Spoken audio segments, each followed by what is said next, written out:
It has been an interesting day of winter weather for the Brazos Valley, not because of generally what has come out of the sky, but because of what hasn't. Howdy friends, Chief Meteorologist Shel Winkley alongside with you. I want to talk briefly what you're looking at here. The past hour, we're recording this around 8:30 on Thursday night. You can see some wintry weather being picked up by PinPoint Radar. We've had some reports of some light sleet, most of which is melting when it reaches the ground. But I want to back up 5 hours time, so we'll go into Thursday afternoon and early evening, and we're going to bring the sensitivity of PinPoint Radar way down. So what that means is you can really see what's happening in the clouds above our head. And when we do that, it looks like there's snow, there's sleet, there's freezing rain, there's everything falling across the Brazos Valley. But we know that didn't happen, right? Well, with the big cold air that moved in today, dew point temperatures, how we measure moisture, it's bone dry. Did your skin feel a little itchy today? Did you need a little extra lotion or chapstick?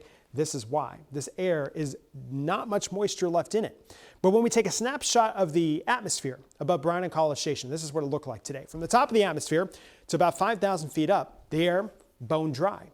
But the clouds that were on hand today, that sat in a little pocket between 2,000 feet above our head and 5,000 feet above our head. That's where the moisture was today, and that is where those clouds were producing some snow. Now with this big cold air on hand, it only took till about 300 feet above us, which in the grand scheme of the atmosphere is not that tall, but that's where the temperature finally came above freezing down to the ground.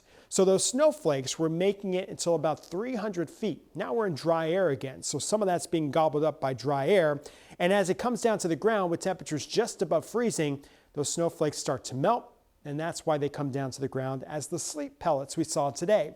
But most of it didn't because of that very dry air. So a lot of that was either evaporating or really what was happening is it was sublimating. Instead of evaporation, which goes from a liquid to a gas, sublimation goes from a solid, the snowflake or the sleet pellet, to the gas. Poof, disappears. So that's the reason we had a little bit of wintry weather, but really this wasn't a big impact for the Brazos Valley.